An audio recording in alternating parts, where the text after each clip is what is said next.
Buenas tardes a todos y cada uno. Les saludo en esta tarde, ya pasó el mediodía. Y antes de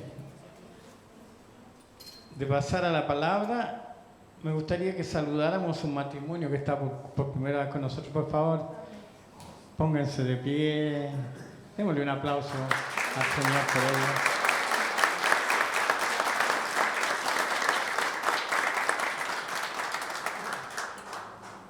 Sean muy bienvenidos y esperamos que su estadía con nosotros sea de mucha bendición para sus vidas.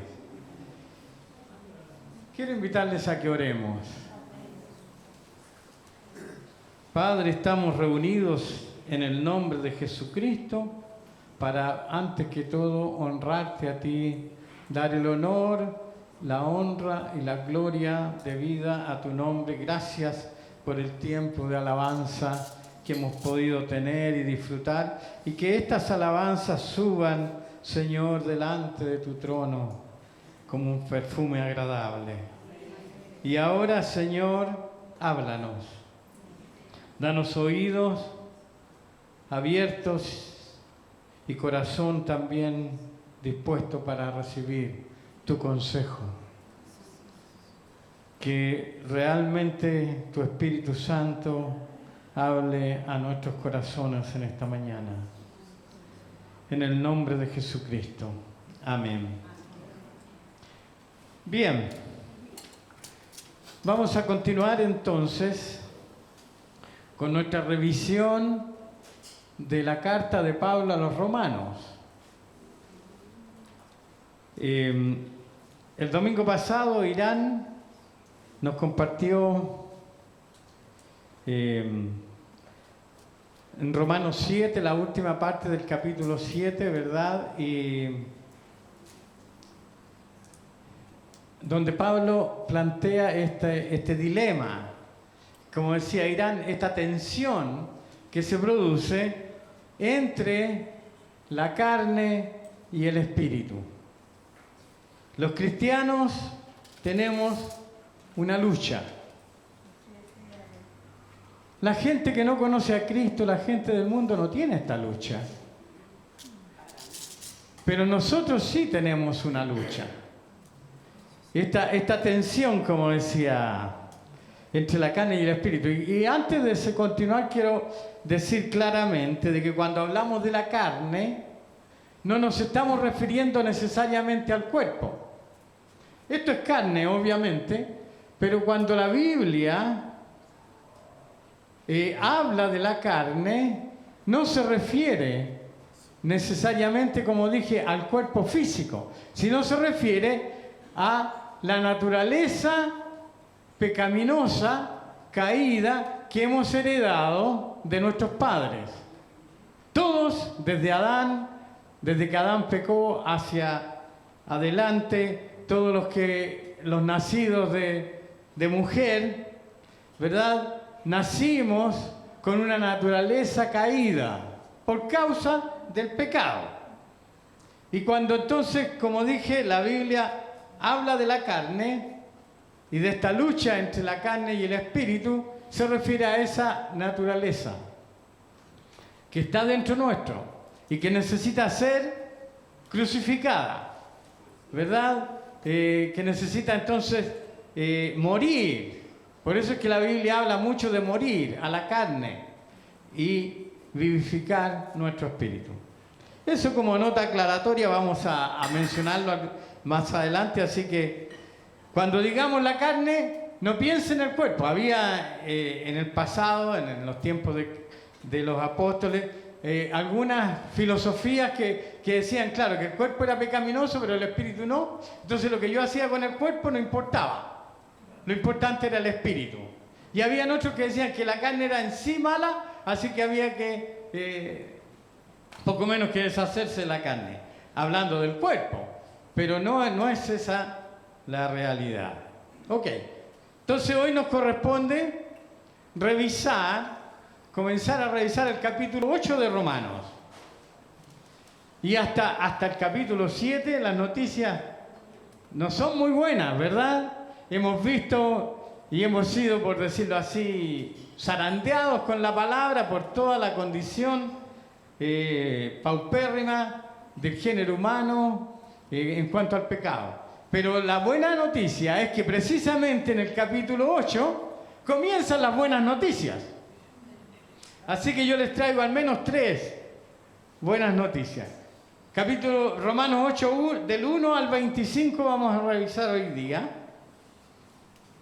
Aunque no lo vamos a revisar texto a texto porque es un poco largo, pero sí vamos a ver 3 cosas. Del versículo 1 al 11 vamos a ver un tema que yo le puse aquí: la santidad es posible. Esa es la primera buena noticia. La santidad es posible. Digan amén, hermanos, por favor. Si están de acuerdo conmigo, y aunque no lo estén, es así. La santidad es posible. No me convencieron mucho. Repito, la santidad es posible. Ya. La segunda buena noticia es que la santidad es un deber para cada cristiano. La santidad es un deber, no es opcional. ¿Tú quieres ser santo? No sé, tal vez, quizás, es que es un poco difícil. No. La santidad es un deber para cada cristiano. Y la tercera buena noticia es que tenemos una esperanza cierta, una esperanza segura. Perdón, el segundo punto va desde el versículo 12 al 17, y el tercer punto, una esperanza cierta, va desde el versículo 18 al 25. Ya. Tenemos rayada la cancha, entonces vamos ahora. Versículo 1, ¿qué dice? Ahora pues, como decíamos hasta el domingo pasado, entonces la situación era bien complicada. Pero ¿qué dice? ¿Qué comienza diciendo ahora Pablo?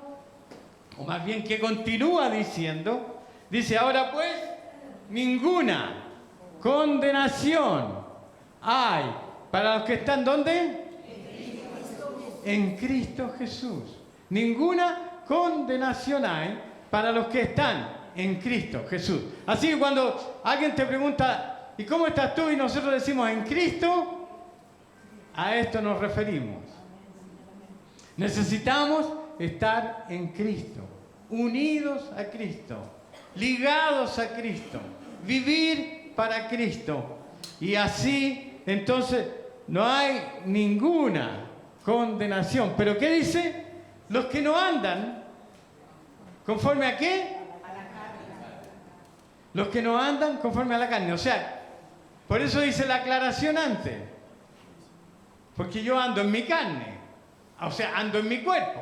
Este es mi vehículo, que me transporta, que me lleva, que vengo, que voy, que interactúo. No puedo deshacerme de mi cuerpo físico. Entonces, cuando dice ahí que no andan conforme a la carne, no es el cuerpo, sino es la naturaleza pecaminosa que mora, que está dentro nuestro.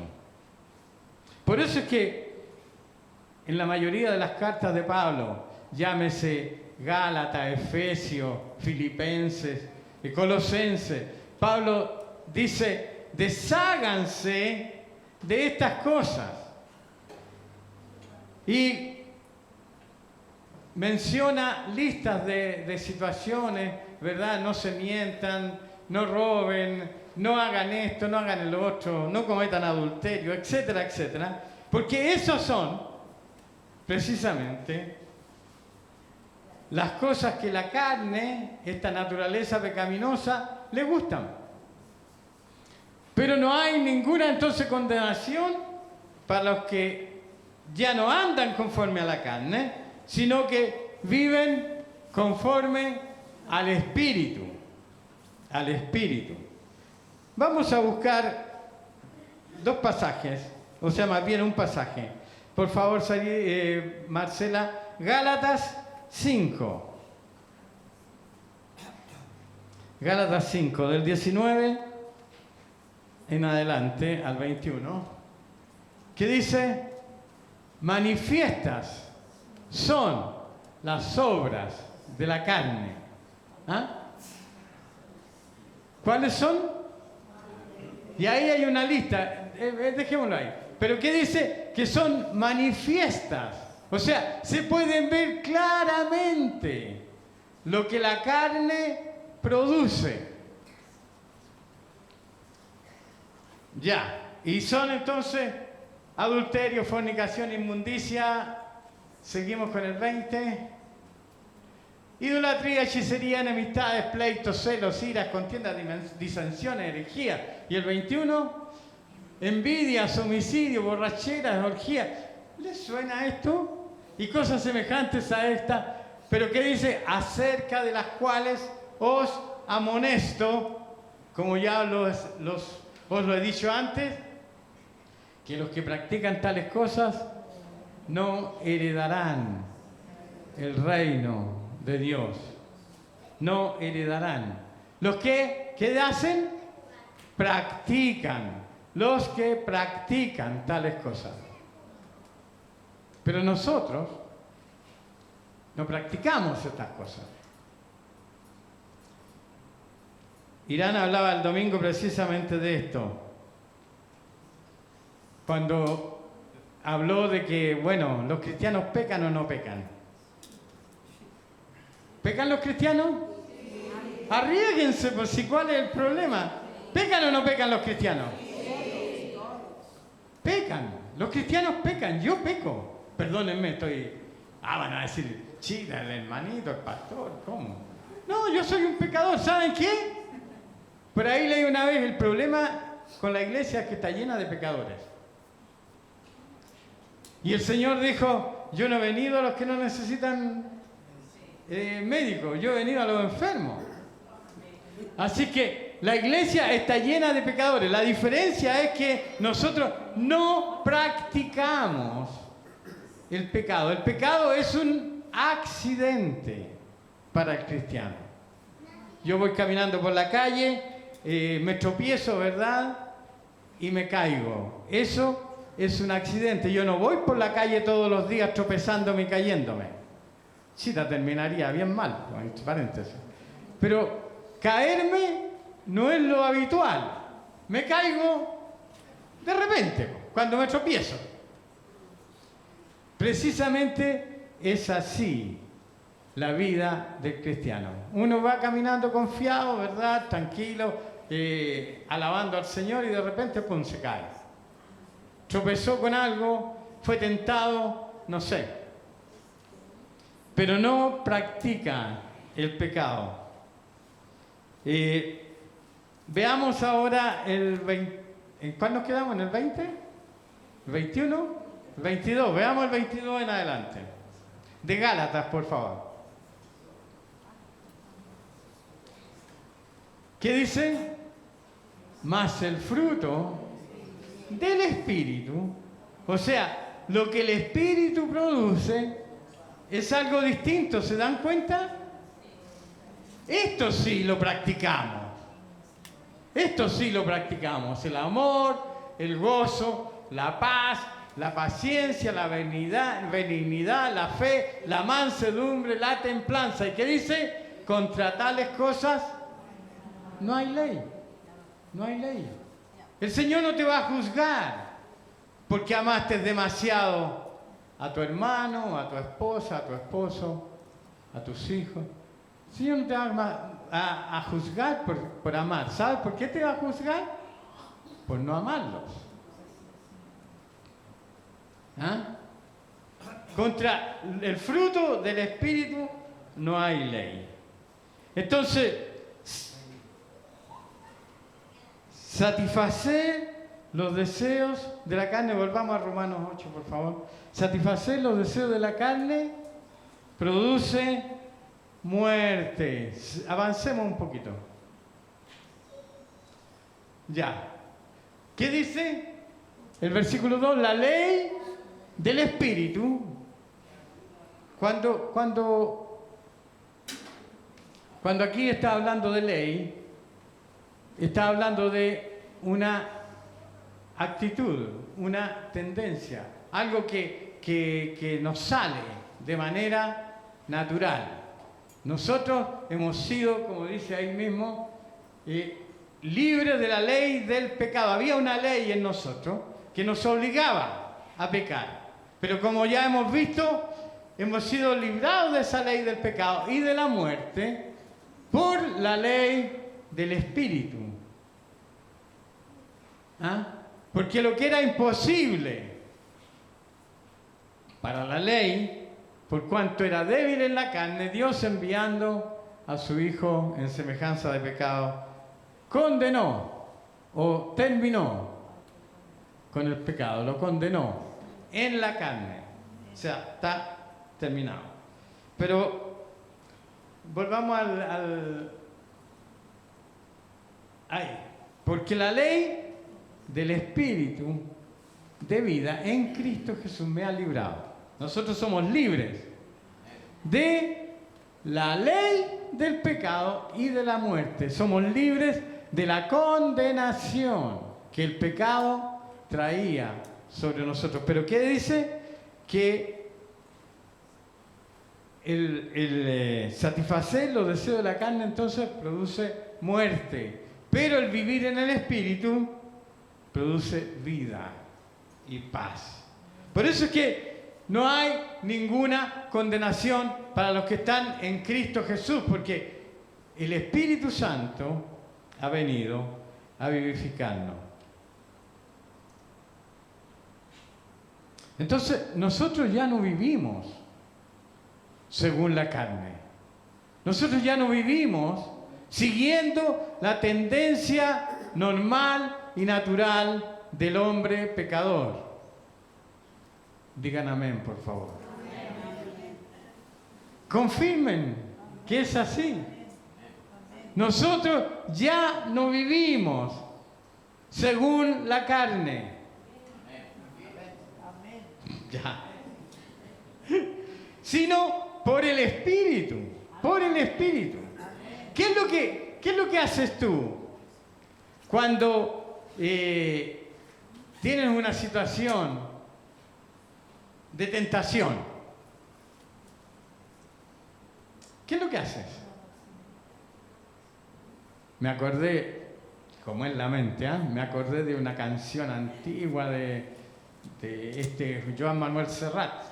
Esto es para los muy viejos, No sé si alguno de los jóvenes ubica a Joan Manuel Serrat. René, que es tan joven, no lo ubica. ¿Y por qué me acordé de esa canción? Porque la canción de Joan Manuel Serrat decía precisamente de dejarte, de sumergirte en la tentación. Él estaba hablando de una situación ahí, pero él decía, ¿por qué mejor no sumergirte en la tentación y dejarte llevar? Obviamente Joan Manuel Serrat no conoce a Cristo, no lo conocía al menos cuando escribió la canción, no sé si lo conocerá algún día, pero precisamente lo que nosotros hacemos cuando tenemos una tentación es, como dijo el Señor, negarnos. ¿Qué dijo el Señor? El que quiera seguir, venir en pos de mí, el que quiera ser mi discípulo, ¿qué tiene que hacer? Negarse a sí mismo. Negarse a sí mismo. ¿Verdad? ¿Y tomar qué? La cruz. Tomar la cruz, eso suena raro, Porque la cruz es un instrumento de muerte. Así que nuestra carne tenemos que hacerla morir. Y la manera de hacerla morir es precisamente diciéndole no. Mi carne a veces me dice, chita, no sé, no ores. No, ¿para qué tanto fanatismo? No ores. ¿Quién dijo que había que orar todo el tiempo? O no te consagres tanto. ¿A ustedes les habla su carne? ¿Sí? Mi carne me habla. Y no para bien. He llegado a...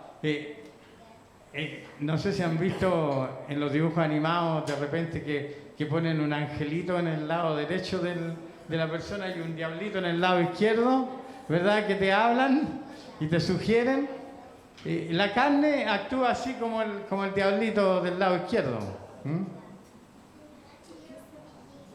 No debes mentir. No, pero si una mentirita pequeña, una mentirita piadosa, no le hace mal a nadie.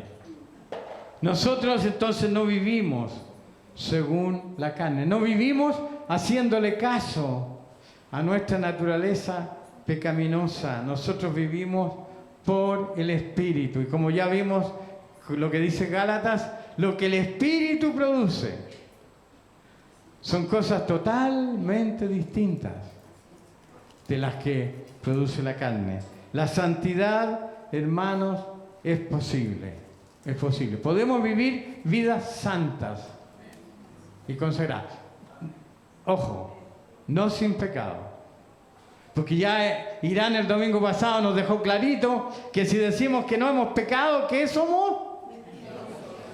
Mentirosos. Mentirosos. Y la verdad no está en nosotros. Pero la buena noticia es que ahí mismo Juan dice, pero si alguno hubiere pecado, nos conocemos bien el versículo, ¿ah? Ese versículo todos lo sabemos de memoria. Si alguno hubiere pecado, abogado tenemos para con el Padre. ¿A quién? A Jesucristo. Jesucristo le dice, papá, no, mira, si se cayó, tropezó, pero se va a levantar. Yo lo voy a levantar. Amén. Amén. Ahora, no solamente la santidad es posible, hermanos. Hemos sido llamados a la santidad, sino que la santidad es un deber. Es un deber para cada hijo del Señor.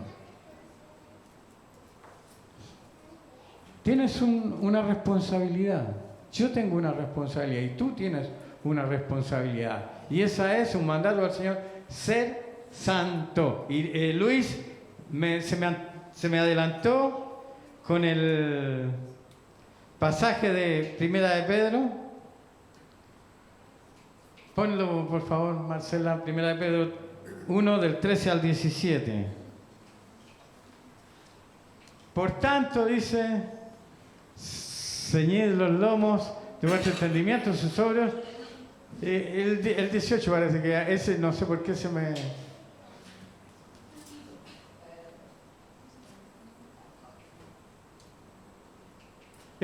sabiendo que fuiste rescatado de vuestra vana manera de vivir, no la cual recibiste de vuestros padres, no con cosas corruptibles como oro o plata, sino con la sangre preciosa de Cristo, como de un cordero sin mancha y sin contaminación.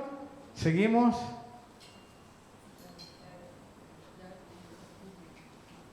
Sigue, por favor. Parece que tomé muy adelante. No veo el... ¿Estamos seguros que ese es el pasaje? Sigue, a ver. Parece que me perdí. ¿Ah? 15, 19.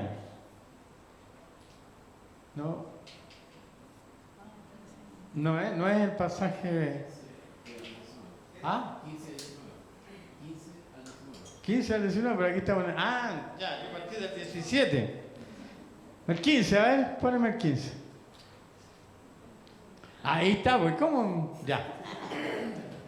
Porque escrito está, sed santos, porque yo soy santo. El anterior, por favor, el 15. Ah, ya, no, ahí, déjalo ahí. Sino que el que os llamó dice, es santo ser también vosotros santos en toda vuestra manera de vivir. Ahora, cuando el Señor, porque esta cita está tomada de Levítico, ¿verdad? Cuando el Señor le pide al hombre que sea santo, ¿le está pidiendo un imposible? ¿Le está pidiendo un imposible? No, ¿verdad? Si el Señor dice, ustedes deben ser santos porque yo soy santo, cosa que declaramos hoy durante la alabanza varias veces, la santidad de Dios. Pero Él nos está diciendo que nosotros tenemos que ser santos como Él. ¡Wow! ¡Wow! Y yo inmediatamente digo, chita, qué difícil. Pero el Señor, si el Señor nos demanda santidad, es porque Él sabe que que es posible. No por nosotros, sino por su Espíritu Santo. Veamos, volvamos a Romanos 8, del 12 ahora, por favor. Que dice, así que hermanos, deudores somos, no a la carne. Nosotros no le debemos nada a la carne, para que vivamos conforme a la carne, sino, porque si vivimos conforme a la carne, ya lo dijimos, ¿verdad? Vamos a morir. Pero si por el Espíritu hacemos morir las obras de la carne, viviremos. Así que somos deudores no a la carne, sino al Espíritu, para vivir una vida santa. Así que los santos no están en el cielo solamente. Los santos no son los apóstoles solamente, ni Pedro y Juan y todo lo más. Los santos están aquí en esta mañana, como en otros lugares donde se rinde culto al Señor. Amén. Digan amén. Amén. Los santos están aquí, ¿sí o no? Amén. ¿Tú te consideras santo? Chita. Repito la pregunta, ¿tú te consideras santo? Porque los hijos del Señor son santos. Santos. No hay otra categoría. O somos santos o somos pecadores, pero no hay otra categoría. No, que yo soy semisanto. No existe el semisanto. Claro. ¿Ah? Soy presanto. ¿Ah? Presanto, como ahora han escuchado hablar del prediabetes, precáncer, entonces soy presanto. Candidato a santo. No. Si ustedes leen los encabezados de las cartas de Pablo a las iglesias, ¿qué dice? A todos los santos que están en tal lugar. ¿A quién le escribía Pablo? A los santos. ¿A quién le estoy predicando yo en esta mañana? A los santos. Y la buena noticia es esa, que somos santos. No me creyeron. Ahí nomás. La buena noticia es que somos santos. Y no por mérito nuestro, si ese es el tema. Claro, si yo miro mi vida, digo, no pasa. Como dicen los lolos, no pasa. Pero en Cristo es Dios, y esto va a venir el próximo domingo, no se lo pierdan, el próximo domingo va a estar mejor todavía. ¿Ah? Si Dios en Cristo ha declarado que tú y yo somos santos, ¿quiénes somos nosotros para dudar? Para cuestionar. Es un decreto de Dios. Dios declaró que todos los que están en Cristo Jesús son santos. Así de simple, santos. con pies de barro, que nos ensuciamos. ¿Por qué el Señor le lavó los pies a sus discípulos? Porque los tenían cochinos, claro. Pero eso tiene una connotación, un simbolismo. Y Pedro le dijo, Señor, no solo los pies, sino toda la cabeza y todo el cuerpo. Y Pedro le dijo, y el Señor le dijo, ustedes ya están limpios por la palabra que yo les he hablado. O sea, no necesitan más que lavarse los pies. ¿Por qué los pies? Porque caminando por el mundo, por la tierra, ¿verdad? Caminando en la vida los pies se ensucian. Pero no necesitamos ser lavados completos, porque ya hemos sido declarados santos. Si no, claro, uno va caminando por ahí y se ensucia los pies. Entonces al final del día tú le dices, Señor, mira, en realidad, bueno, no debía haberle dicho a mi jefe esa mentira que le dije. Perdóname, Señor. Y la sangre de Cristo te limpia. Claro, eso es con arrepentimiento, obviamente. Aclaremos las cosas como son. Digamos las cosas como son. No es así tampoco tan liviano. Pero cada vez que nosotros nos arrepentimos y venimos al trono de la gracia de Dios a pedir su perdón, tenemos un abogado. Y la sangre de Jesucristo, su Hijo, nos limpia de todo pecado. De todo pecado. ¡Qué gloria, hermano! ¡Qué cosa más gloriosa! Pablo en el capítulo 7, y como nos compartía Irán, se lamentaba y decía, ¿qué voy a hacer con este cuerpo mío, con esta naturaleza y él decía, hay una ley en mis miembros que me lleva a hacer lo que no quiero y no lo que yo quiero? O sea, y a veces nos pasa, yo no sé, a veces yo hago lo que no quiero hacer y no hago lo que quiero. Yo estoy aquí el día domingo alabando al Señor y pienso, mañana me levanto a las 3 de la mañana a orar hasta las 8 de la mañana, y toda la mañana a orar. Lindo propósito. Pero el día lunes estoy en mi cama y mi carne me dice, no, tenés que dormir, pues ¿cómo vaya a ser tan fanático? Y me quedo en la cama durmiendo. Entonces lo que quería hacer, no lo hago. Y lo que no quería hacer, eso hago. ¿Ah? No, yo sé que a ustedes no les pasa esto. Ustedes son hombres y mujeres de oración que se levantan temprano antes que amanezca el sol. Como dice alguna canción de Jesús Adrián Romero, ¿verdad? Que antes que amanezca el sol, algo así dice... Yo te buscaré. Pero no siempre pasa así, ¿verdad? Quisiéramos ser así.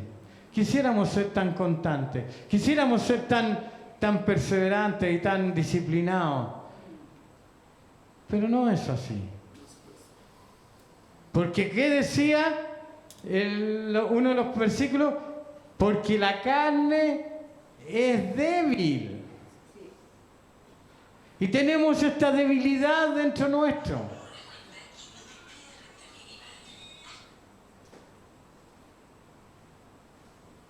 Y tenemos que aprender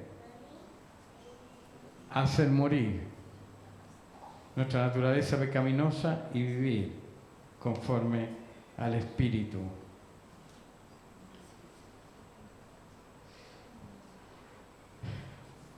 Efesios 1, 13 y 14.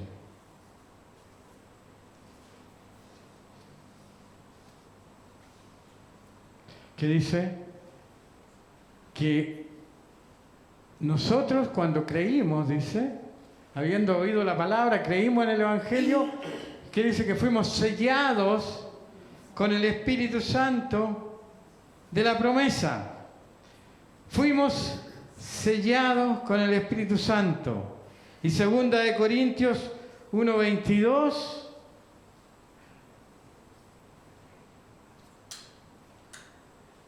dice que el cual nos ha sellado y nos ha dado las arras del Espíritu en nuestros corazones. Entonces, nosotros tenemos ya un sello, tenemos ya al Espíritu Santo morando en nosotros. ¿Y saben cuál es la labor del Espíritu Santo? Entre otras, en tu vida y en mi vida, precisamente producir santidad. Él ha venido para hacernos santos, para perfeccionarnos. Para perfeccionarnos.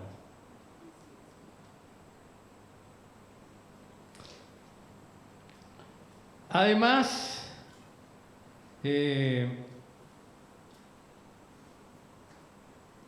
hemos recibido entonces, según el mismo pasaje de Romanos 8, hemos recibido el espíritu de adopción. Recibimos el espíritu de adopción por el cual clamamos, Abba, Padre. ¿Ah? ¿Qué dice? No hemos recibido el espíritu de esclavitud, ya no somos esclavos, sino que hemos recibido el espíritu de adopción por el cual decimos, papito. ¿Cómo oras tú cuando oras? Oh, soberano Rey, Señor, Dios del universo, temible en la asamblea. ¿Tú qué? No, Padre, ¿verdad? Esa es la palabra que usamos para comenzar nuestras oraciones, ¿o no? Padre nuestro, papito muchas veces le decimos, ¿verdad? Papito, por favor, qué sé yo, por misericordia. ¿Por qué? ¿Por qué? Porque como dice aquí, hemos recibido espíritu de adopción. Hemos sido adoptados por el Dios eterno. Hemos sido declarados hijos de Dios. Juan 1:12 dice que a los que le recibieron, a los que creen en su nombre, les dio ¿qué? La potestad o el derecho de ¿qué? De ser llamados hijos de Dios. Hijos de Dios. Ahora, si somos hijos, también somos herederos. Herederos. Si somos hijos, somos herederos. Y somos coherederos, como decían, con Cristo. Con Cristo. ¿Ah? Somos herederos y coherederos con Cristo. ¿Por qué coherederos con Cristo? ¿Por qué eso? ¿Se le ocurre por qué o no? Porque Cristo es el primogénito entre muchos hermanos. Cristo en ese sentido es nuestro hermano mayor, el primogénito. Él es el primero y luego todos los hijos del Señor, sus hermanos. Sus hermanos. Hermanos de Cristo, coherederos junto con Él. Entonces, un día el Señor va a decir, benditos, entren a la gloria que está preparada y hereden. ¿Ah? En una ocasión el Señor hablando a sus discípulos le dice, no temáis, manada pequeña, porque a vuestro Padre os ha placido daros el reino. Daros el reino. Somos herederos del reino de Dios. No me creyeron. Somos herederos del reino de Dios. Lo crean o no, es así. Y esto nos lleva a la última parte de Romanos 8, que son los versículos del 18 al 25. Póneme el 18, por favor. Dice que las aflicciones del tiempo presente no se comparan con la gloria que nos espera. No sé si, Claudio, te tengo una buena noticia. La tristeza que hoy estás sufriendo no se compara con la gloria que te espera. Los sufrimientos que tú puedes estar viviendo, pasando, no se comparan con la gloria que ha de venir y que se ha de manifestar en nosotros. Esta es nuestra esperanza, una esperanza cierta. Hay una gloria que nos espera y es incomparable con lo que podamos sufrir o vivir y enfrentar en esta vida. No hay ninguna manera de comparación. Pablo dice, cuando está contando de su viaje al tercer cielo, ¿verdad? Y él dice que él vio y oyó cosas que son inimaginables. Cosas que ni la imaginación más prolífica, más fructífera podría siquiera imaginar. Cosas que ojo no vio ni oído oyó, son las que el Señor ha preparado para nosotros. Una esperanza absolutamente cierta. Avanza, por favor. ¿Y qué dice? Que el anhelo de toda la creación es aguardar la manifestación de los hijos de Dios. Aquí está hablando precisamente de la creación. Ustedes saben que cuando Adán y Eva pecaron, no solo afectó sus vidas. Uno podría decir, bueno, pero ellos pecaron y ya. Pero no solo el pecado, hermanos, cuando entró en el hombre, fue un cataclismo cósmico. Afectó toda la creación de Dios. La naturaleza toda fue afectada. De hecho, la tierra cayó bajo maldición por causa del pecado. Y lo que está diciendo Pablo aquí es precisamente que la creación misma anhela ver, aguarda la manifestación de los hijos de Dios. Avanza un poquito. Y tal como dice aquí, porque la creación fue sujeta por causa del pecado. No por su voluntad, sino por causa del que lo sujetó, pero en esperanza. ¿Cuál es la esperanza? Dice que la creación también va a ser libertada de esta esclavitud a que fue sometida. ¿Qué le dijo el Señor a Adán cuando lo castigó en Edén? Con el sudor de tu frente te ganarás el pan. La tierra te va a producir cardos y espinos. Tú la vas a tener que labrar con esfuerzo, con duro trabajo. Y si no me creen, pregúntenle a los campesinos, ¿cuánto cuesta cosechar una lechuga, un tomate o lo que sea? Les toca primero romper la tierra y todo y hacer un esfuerzo. Trabajan de sol a sol, con sudor, con esfuerzo, para lograr extraer de la tierra el fruto deseado. Porque si tú dejas la tierra así nomás, ¿qué produce? Cardo y espinos. Produce maleza. Uno de repente cuando uno viaja y ve a veces campos abandonados llenos de pura maleza porque nadie los trabaja. Y eso es producto de el pecado que afectó aún toda la creación de Dios. Pero Lo interesante es que aún la creación anhela esta manifestación de los hijos de Dios. Y sigue, por favor, Marcelo. La creación dice que gime. Es como una mujer que está de parto. Y a medida que pasa el tiempo, la creación más gime. Y la tierra ya no da más.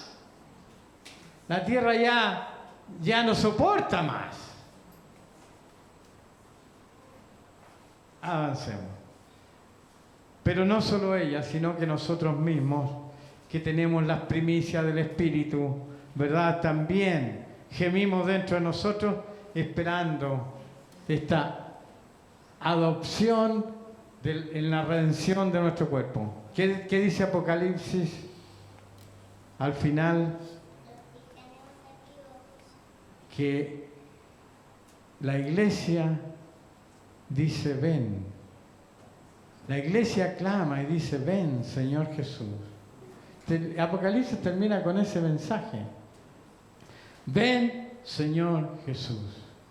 Y todo el que oye diga ven, Señor Jesús. Yo no sé si tú has orado en algún momento esta oración. Cuando uno ve cómo está la situación y el caos en el mundo, uno dice, Señor, ven. Señor, ven. Por favor, Señor, ven luego. ¿Sí o no? Gemimos.